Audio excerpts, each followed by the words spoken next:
All right, music fans, welcome back. Harmless Dave here, talking real music in real time for real people, just like you and just like me.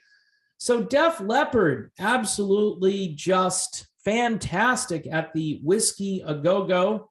Watched several videos, including Hysteria and Animal.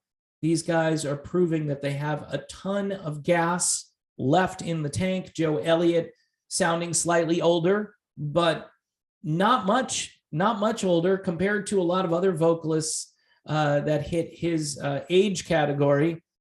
There's not a lot of vocal degradation. I mean, Joe has got a tough job out there because all of this music back in the 1980s was composed for guys that could hit really high notes. And Joe is certainly in that category, or was. I'm sure he doesn't relish when one of those notes comes along and he's got to climb the ladder, so to speak. But he does it well enough. And the band, again, really strong on harmonies. What I like about Def Leppard is they play large arenas for the most part. But in this setting at the Whiskey, they still sounded big and full. But it's good to just see them in a smaller environment. Of course, we've got the big stadium tour coming up. A lot of people are worried about Vince Neil. You don't have to worry about Joe Elliott. You don't have to worry about Bret Michaels or Joan Jett.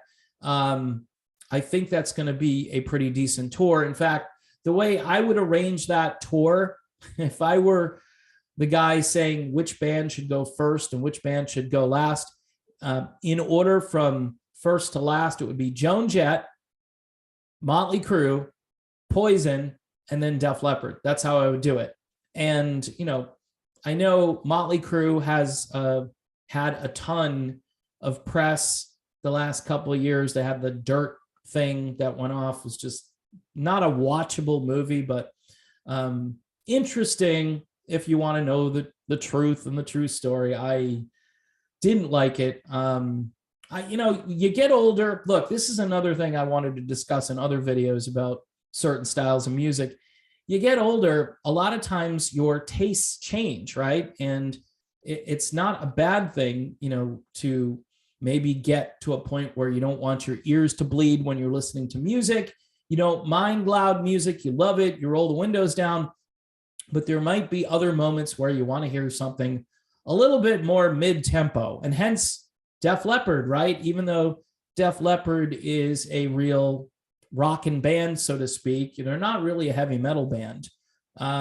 They're more of a glam rock band that used all of the tricks in the 1980s to really get their glamminess out there. And they're very original.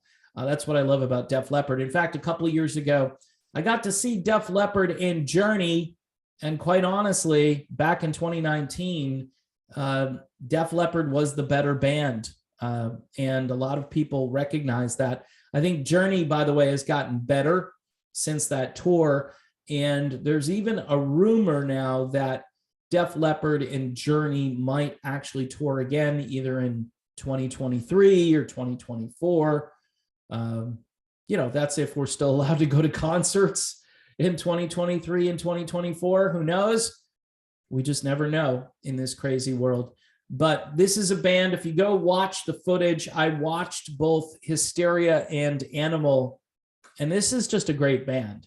Not only do they sound great, and they've got a brand new album out, which is one of their finest albums yet, but it's just good to see guys of their age still able to deliver, still very professional.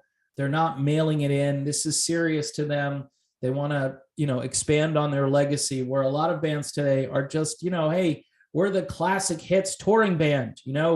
We don't put out new music, and we don't really get too deep into promotions anymore. If people want to show up and see us, we'll be on this ticket of other bands. And I'm not saying Motley Crue is doing that. Again, Motley Crue is coming off a lot of publicity, and this stadium tour thing has been canceled a couple of times. Joan Jett, I think she's lucky to be on this bill to be honest with you. I don't want to end up like Ted Nugent here. It's not because I don't like Joan. I think she's a good first opening act. And then, you know, Poison, I think, is top notch.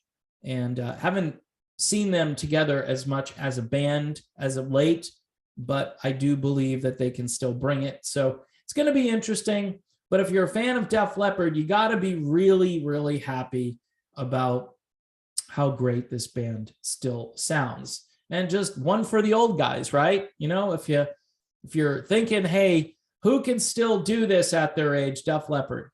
Def Leppard right now at the top of my list. And so go check them out if you have the chance over the summer and if you can afford the tickets. Somebody said, you know, Dave, you have to do a video about ticket prices for the stadium tour.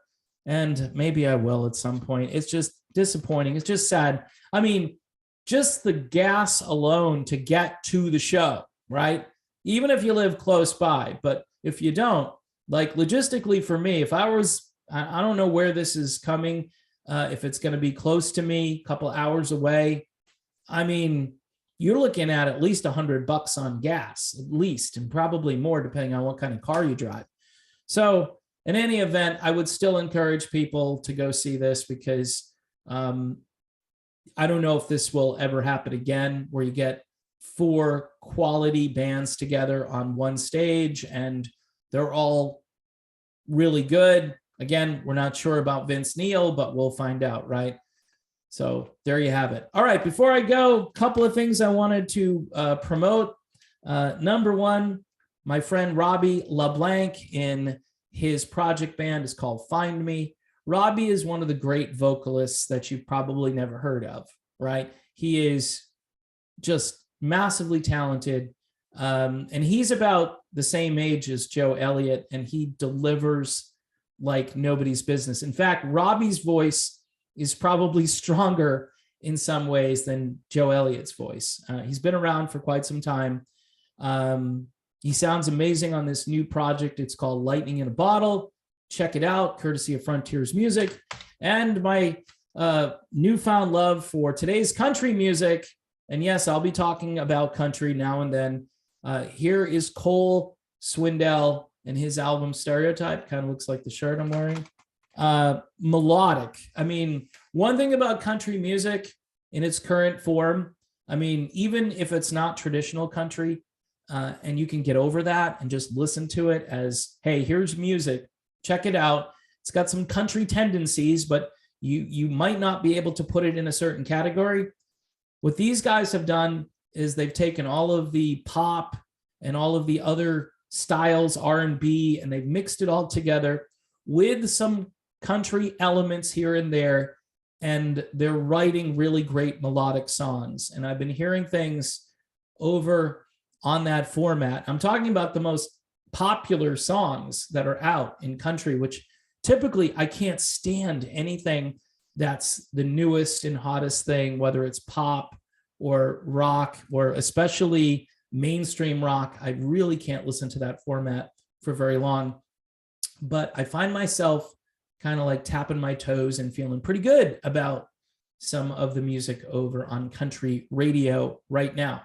So anyway, you might have a different opinion on that. That's fine. This is a music channel, and I cover all styles and genres except for things I don't like. So that's how I do it. Anyway, folks, thanks for watching. Don't forget to subscribe to the channel. Hit the bell for notifications for new videos. I always encourage people, if you want to help me out, support the channel. Patreon is just $1 a month. We picked up a couple of patrons in the last week. We lose some, we gain some. It's how it works. I understand. Like I said, gas prices are ridiculous. People need every dollar they can get. Food prices are stupid and out of control. And I understand if you can't part with the $1 a month, but if you'd like to help me out, that's all I'm asking for. If you want to do more, that's entirely up to you. All right, folks, thanks for watching. I will, of course, see you soon.